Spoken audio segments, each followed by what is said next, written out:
The sixth word that we are going to hear is John the Gospel 19 verse 30.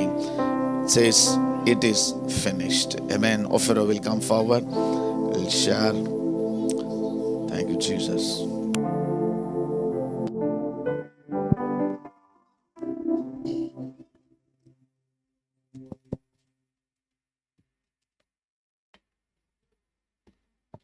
Praise Lord church. सुंदर समय के लिए प्रभु का धन्यवाद। John 90 verse 30। जब यीशु ने वह सिरका लिया तो कहा, पूरा हुआ, और सिर झुकाकर प्राण त्याग दिया।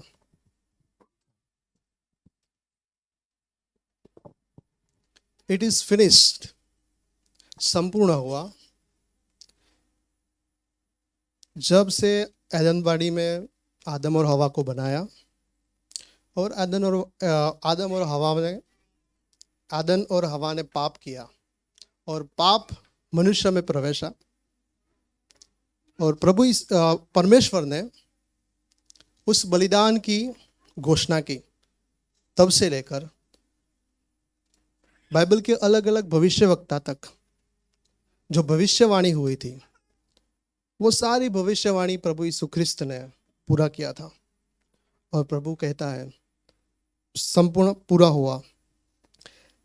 पुराने समय में यहूदियों में दास प्रथा थी। मालिक जब दास को काम देता था और दास उस काम को पूरा करके मालिक को रिपोर्ट करता था और कहता था, जो काम तूने मुझे दिया है वो मैंने पूरा किया है।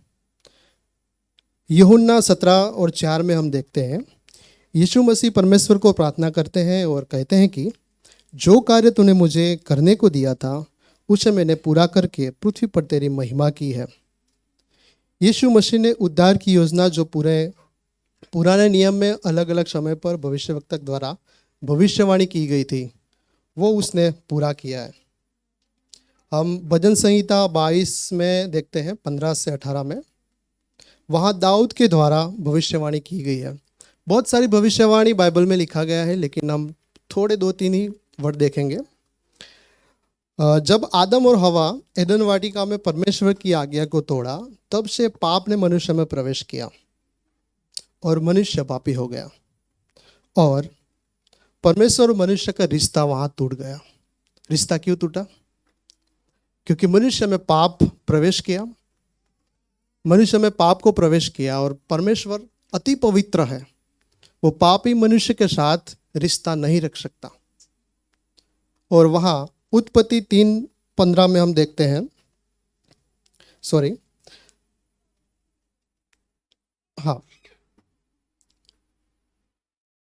परमेश्वर पवित्र है और मनुष्य के साथ उसका रिश्ता टूट गया। और लेकिन परमेश्वर मनुष्य को प्रेम करता है, इसलिए प्रेम करता है क्योंकि मनुष्य ने परमेश्वर को अपने स्वरूप में बनाया। अपना स्वरूप यानी कि प्रभु का जो आंतरिक लक्षण है, परमेश्वर नम्र है, सहनशील है, प्रेमाळ है, वो सारे मनुष्य में परमेश्वर ने डाला था। उत्पत्ति 2:7 में हम देखते हैं, जब परमेश्वर ने मनुष्य को माटी से बनाया और उसके बाद उसमें लिखा है, और उसके नथनों में जीवन का श्वास फूंक दिया। यानी मनुष्य का आत्मा और जीवन परमेश्वर से निकला है और हमारा आत्मा और हमारा जीवन परमेश्वर का है। इसलिए परमेश्वर नहीं चाहता कि हम मनुष्य नाश में जाए। इसलिए उत्पत्ति 3:15 में उसी टाइम पर जब आदम और हवा ने पाप किया, उसी टाइम पर परमेश्वर ने ये उद्धार की घोषणा की थी और लिखा है वहाँ कि वह तेरे शरीर को कुचल डालेगा। पुराने नियम में हम देखते हैं, जब मूसा परमेश्वर की आज्ञा के अनुसार मिलाप वाले तंबू बनाया और मनुष्य के पापों के लिए बहुत सारी अलग अलग व्यवस्थाएं मूसा के द्वारा परमेश्वर ने दी थी, जैसे कि होम बलि की विधि, पाप बलि की विधि, दोष बलि की विधि और भांति भांति के बलिदान की विधि परमेश्वर की ओर से दी गई थी, ताकि परमेश्वर और मनुष्य का संबंध बना रहे। पुराने नियम में जब मनुष्य पाप करता था तो तब पाप के प्रायश्चित के लिए अलग अलग पशु का बलिदान दिया जाता था। लेकिन परमेश्वर यशाया 1:11 में क्या कहता है? परमेश्वर कहता है कि तुम्हारे बहुत से मेल बलि मेरे किस काम की है?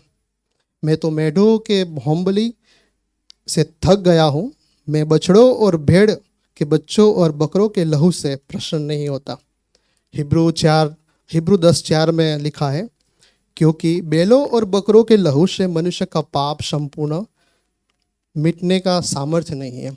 जो पशु का बलिदान था, जो लहू था, उसमें पूरा सामर्थ्य नहीं था कि हमारा पाप उसमें खत्म हो जाए। इसलिए वो संपूर्ण पाप मिटाने के लिए एक ऐसा बलिदान की जरूरत थी जो संपूर्ण पवित्र हो, जो संपूर्ण निष्कलंक हो। और पृथ्वी पर ऐसा कोई पशु नहीं था और ऐसा कोई मनुष्य नहीं था कि जो वो बलिदान पूरा कर सके। इसलिए और जो मेमना प्रभु यीशु ख्रिस्त जो परमेश्वर था, वो मनुष्य देह धर के एक मेमना बन के हमारे बीच में आया। हम देखें कि यूहन्ना 1:29 में यूहन्ना बपतिस्ता यीशु के बारे में लोगों को बताता है, देखो वह परमेश्वर का मेमना जो जगत का पाप उठा ले जाता है। वो मेमना कैसा था?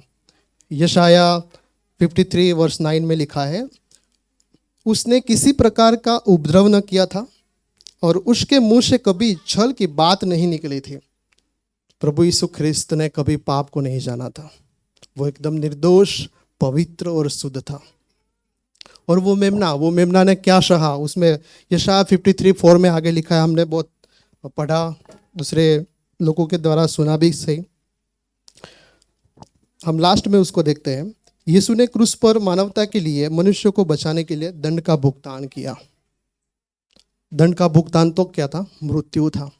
जैसे कि हम रोमन 6:23 में देखते हैं, हमारे पाप की मजदूरी तो मृत्यु थी, लेकिन यीशु के क्रूस पर के बलिदान में हमें अनंत जीवन मिला है। अगर प्रभु यीशु ख्रिस्त पृथ्वी पर नहीं आते और जो बलिदान नहीं देते तो हमारा जो पाप है, हमको तो मृत्यु मिलने ही वाला था। लेकिन प्रभु यीशु ख्रिस्त ने हमारा जो पाप था, उसकी जो मजदूरी थी, जो उसका जो दंड था, वो प्रभु यीशु ख्रिस्त ने भुगता है। और जो रिलेशन एदन वाटिका में टूटा था परमेश्वर और मनुष्य का, वो क्रूस पे प्रभु यीशु ख्रिस्त ने वापस स्थापित किया है उस बलिदान के द्वारा। हम पुराने नियम में देखते हैं, जो मुलाकात मंडप था, उस मुलाकात मंडप में परम पवित्र स्थान और पवित्र स्थान था। उसके बीच में क्या था? एक दीवार थी, पर्दा था। याजक साल में एक बार वो परम पवित्र स्थान में जाता था। लेकिन प्रभु यीशु ख्रिस्त ने क्रूस पे अपना बलिदान देके उस पर्दे को तोड़ दिया, ताकि हम परमेश्वर और मनुष्य एक सीधा रिलेशन में आए। हमारे और परमेश्वर के बीच में कौन है? प्रभु यीशु ख्रिस्त है। एक नया नियम का स्थापना प्रभु यीशु ख्रिस्त ने किया। पुराना नियम अब नहीं है। पुराने नियम में क्या था? पाप की माफी के लिए क्या था? बलिदान था। अलग अलग भेड़ों का, अलग अलग पशु का, उसमें आप पुराने नियम में देखते हो तो हर एक अलग अलग पाप के लिए अलग अलग बलिदान था। वो अब करने की जरूरत नहीं है, क्योंकि प्रभु यीशु ख्रिस्त ने हमारे लिए क्रूस पे बलिदान दे दिया है। और यह उद्धार की योजना पूरी होती हुई देखकर प्रभु यीशु ख्रिस्त कहते हैं कि पूरा हुआ। पूरा हुआ एक विजयी घोषणा है। प्रभु यीशु ख्रिस्त ने क्रूस पे ये बोला कि पूरा हुआ, यानी एक विजय की घोषणा की। पाप जो मरण था, उस पर विजय की घोषणा प्रभु यीशु ख्रिस्त ने की है। अब हमारे पास उद्धार पाने का मौका है। जो लोग यीशु में विश्वास करते हैं, यानी यीशु ने मेरे पापों के लिए बलिदान दिया और क्रूस पर बलिदान दिया और क्रूस पर मेरे लिए लहू बहाया, और उस लहू में मेरे पापों की क्षमा है। जो कोई ये बोल के विश्वास करता है, वो उद्धार पाता है। आइए हम हमारी आंखें बंद करके थोड़ा इस वचन के बारे में सोचते हैं। वो प्रभु यीशु ख्रिस्त ने क्रूस पे अपना लहू बहाया है। यदि हमने उद्धार नहीं पाया है, अगर यीशु के बारे में आज आपने पहली बार सुना है, जो बलिदान प्रभु यीशु ख्रिस्त ने क्रूस पर दिया, उस बारे में आपको पहली बार सुना है, तो आप आज अपने मन में बोल सकते हो कि हाँ प्रभु, तूने मेरे लिए पापों की माफ़ी के लिए तूने अपना बलिदान बहाया, अपना बलिदान दिया, तेरा लहू मेरे लिए बहाया। और ये जैसे आप बोलते हो वैसे ही आप उद्धार पाओगे। एक विश्वास करना जरूरी है। आमीन। Yes, Jesus. Thank you, Jesus. It's beautiful है ना। एक चीज मुझे बहुत अच्छा लगा, जब नौकर काम खत्म करता है ना, वो मालिक को जाकर बोलता था मैं खत्म कर दिया है। हमारे घर में काम करने के समय भी खत्म करके क्या करेगा? हाँ जी मैं जा रहा हूँ, साहब जी मैं जा रहा हूँ। Jesus finished completely. It is finished. Church, in our life also, let us finish every work the Lord has given to us. जो जो काम हमें दिया है उसका हम क्या करना, इस दुनिया में, इस जीवन में पूरा करना है।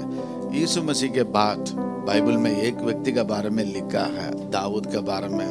It says David accomplished God's purpose in his lifetime and he slept. Hallelujah. Dawood ने अपने समय पर परमेश्वर का काम को पूरा किया है। Will we have the certificate, church? Come on. College में कोर्स कंप्लीट करेगा तो ये सर्टिफिकेट मिलता है। In our life, can God give us the certificate? He has done my work.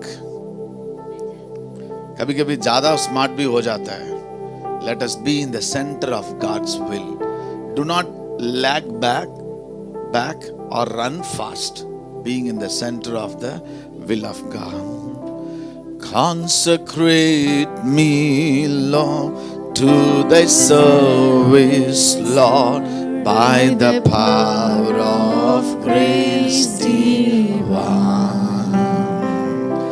Let my soul look up with a steadfast hope, and my will be lost in thou. Consecrate me now to thy service, Lord, by the power of grace divine. Let my soul look up With a steadfast hope, and my will be lost in thou. Draw me nearer, blessed Lord, to the cross that thou hast done. Draw me nearer, blessed Lord, to thy precious bleeding Son. हाथ उठाकर प्रार्थना करेंगे। प्रभु जी, जिस काम आपने मेरा हाथ में दिया है, जिस सेवा के लिए बुलाया है, जो जो चीज दिया गया है उसका पूरा करने के लिए मदद कीजिए। Come on, in your work place also, come on, जो जो काम बॉस देता है आप समय का पहला कदम करेगा। Come on, receive it. Your project है, हालेलुया, योर टारगेट है, you will do it before time. Come on, hallelujah. As you desire to fulfill the will of God, God will help you in your social life also, in your secular life also. Hallelujah. कोई भी चीज में आप पीछे नहीं रहेगा। Come on, prophetically receive it. Hallelujah. You will finish well. You will do well. Come on, hallelujah. Prophesy over your life. आपका जीवन के ऊपर बोलना, जो जो काम दिया गया मैं पूरा करूंगा। हालेलुया, जो जो चीज के लिए मेरे हाथ में दिया गया है पूरा करूंगा काम में। Hallelujah, come on, every father mother, you will do everything best for your children. Hallelujah. You will keep nothing unpaid. You will keep no loan over your children. Come on, declare. Mummy, Papa, हाथ उठाकर. Come on. Hallelujah. You will never keep any EMI for your children to do it. Come on. Hallelujah. Hallelujah. In the mighty name of Jesus. Even mummy papa, आप लोग ऐसा आशीष रखेगा, आपका बच्चा लोग कभी EMI नहीं ले पाएगा। Hallelujah. Come on, receive it. Hallelujah. You will finish such a race. We will finish such a race. As a pastor, this is one of my desire. Next 3 पीढ़ी तक ऐसा सेवा करके रखना है, उनका कोई कुछ करने का जरूरत ना पड़े. Always I have one fear. Next generation should not say इस बंदा ने ये काम नहीं किया करके. Come on, प्रार्थना करेंगे. Hallelujah, hallelujah. जो परमेश्वर आपका दिल में डाला है उसको आप पूरा करेगा, उसको इतना आगे करेगा, 2-3 पीढ़ी भी पीछे मुड़ के देखेगा आपका काम को. ऐसा आगे परमेश्वर रखेगा. This is our desire, oh Father God. Help us, Lord. In Jesus' name we pray. Amen. Come on, turn to your neighbor and say, you will never keep any unpaid bills to your children. Come on, you will never pay anything unpaid. Hallelujah.